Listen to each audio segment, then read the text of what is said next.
இன்ஸ்டாகிராமில் வந்துட்டு நான் அழகாக போஸ்ட் போடுறேன்னு சொல்லி காரணத்துக்காகவே வந்துட்டு சில வெறி நாய்ங்களாம் இப்படி கொதறி வச்சுருக்கீங்க. என் தங்கச்சி பாருங்க, என் தங்கச்சி ட்ரெஸ்லாம் கிழிச்சு பின்னு குத்திட்டு இருக்கா, கொஞ்சம் அசிங்கமாக இருக்குங்க. இதெல்லாம் இன்னொரு தங்கச்சி, இவ்வளோலாம் முடிகளுக்கு மூட்டை அடித்து வாயிலெல்லாம் ரத்தம். காலை தூங்கி ட்ரெஸ் கூட பண்ணல, மூஞ்ச கூட கழுவல, அதுக்குள்ள வெறி நாய்ங்கெல்லாம் கொதறி இருக்குதுங்க. இது காரணமே வந்துட்டு எங்கள் அப்பாவுக்கு வந்துட்டு ஆண் வாரிசு இல்லை, நாங்கள் எல்லாருமே பெண் குழந்தைங்கன்றதுனாலேயே வந்துட்டு எங்களுக்கு நிறைய தாக்குதல்.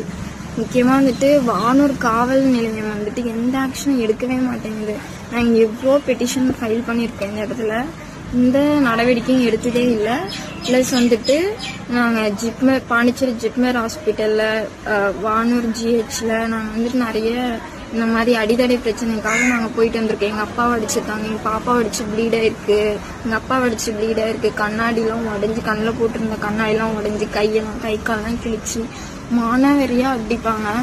ஆனால் சட்டம் வந்துட்டு எந்த உதவியும் எங்களுக்கு பண்ணதே இல்லை. இந்த இஷ்யூனாலேயே நம்மளுக்கு ஒரு பாதுகாப்பு வேணும்னு சொல்லிட்டு தான் நான் சட்டத்தை படிக்கணும்னு சொல்லிட்டு ஒரு பெண் பிள்ளையாக இருந்து சட்டம் வந்து நம்மளுக்கு உதவணும்னு சொல்லிட்டு தான் நான் படிச்சுட்டு சென்னையில் வந்துட்டு ப்ராக்டிஸ் பண்ணிட்டுருக்கேன் ஹைகோர்ட்டில். அப்படி இருந்துமே எனக்கே இந்த பாதிப்பு பாருங்க.